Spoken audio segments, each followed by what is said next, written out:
সামনে আসন্ন বিধানসভা ভোট। আমরা দেখতে পাচ্ছি পশ্চিমবঙ্গের বিভিন্ন এলাকাতে যেমন টিএমসি বিভিন্ন সভা হচ্ছে, বারবার কিন্তু পশ্চিমবঙ্গের বিভিন্ন এলাকার মধ্যে আসছেন আমাদের ভারতবর্ষের প্রধানমন্ত্রী নরেন্দ্র মোদী এবং স্বরাষ্ট্রমন্ত্রী অমিত শাহ।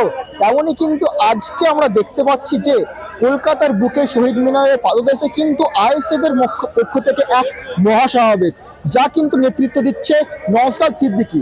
তিনি কিন্তু এই আইএসএফ এর পক্ষ থেকে পশ্চিমবঙ্গের বিভিন্ন যে সমস্যা সেগুলি কিন্তু তুলে ধরছেন এবং এছাড়াও তাদের যে সমর্থকদের ভিড়, অর্থাৎ যে আইএসএফ এর সমর্থকদের যে ভিড়, তা কিন্তু একেবারে রীতিমতো চোখে পড়ার মতন।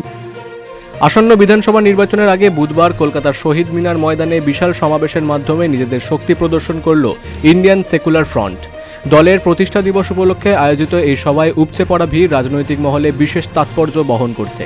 সমাবেশের মঞ্চ থেকে দলের চেয়ারম্যান তথা ভাঙড়ের বিধায়ক নওশাদ সিদ্দিকী একদিকে যেমন তৃণমূল ও বিজেপিকে তীব্র আক্রমণ করেন, অন্যদিকে বামেদের উদ্দেশ্যে জোটের স্পষ্ট বার্তা দেন। 2021 সালের সংযুক্ত মোর্চার প্রসঙ্গ টেনে তিনি বলেন, সেই সময়ে জোটকে আরও গুরুত্ব দিলে রাজ্যের রাজনৈতিক প্রেক্ষাপট ভিন্ন হতে পারত। মুখ্যমন্ত্রী মমতা বন্দ্যোপাধ্যায় এবং বিরোধী দলনেতা শুভেন্দু অধিকারীর কড়া সমালোচনা করে নওশাদ স্পষ্ট করে দেন যে আগামী নির্বাচনে আইএসএফ এক নির্ণায়ক ভূমিকা নিতে চলেছে। নওশাদ দিকে আমি অনেক সমর্থন করছি। আগামী দিন নওশাদ দিকে আরো বড় জায়গায় পৌঁছাবে আশা করি। তৃণমূল কংগ্রেসের কাছ থেকে সব দূরে সরে যাচ্ছে।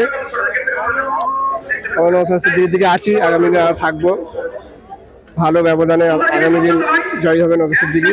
নওশাদ সিদ্দিকী সমাজকে নিয়ে খুব ভালো কথা বলছে, খুব ভালো করছে, প্রস্তাব নিচ্ছে। যেভাবে নওশাদ সিদ্দিকী আমাদের হয়ে লড়াই করছে, আমরাও তার পাশে আছি, তার পাশে থাকবো। রাজনৈতিক বিশ্লেষকদের মতে শহীদ মিনারের এই জনজোয়ার তৃণমূল ও বিজেপি উভয় শিবিরের জন্যই চিন্তার কারণ হতে পারে। একই সঙ্গে বামেদের প্রতি নওশাদের বন্ধুত্বের আহ্বান বিধানসভা ভোটের আগে রাজ্যে নতুন কোনো রাজনৈতিক সমীকরণের জন্ম দেয় কিনা এখন সেটাই দেখার। কলকাতা থেকে অনিকেত পালের রিপোর্ট, বিগ নিউজ বাংলা।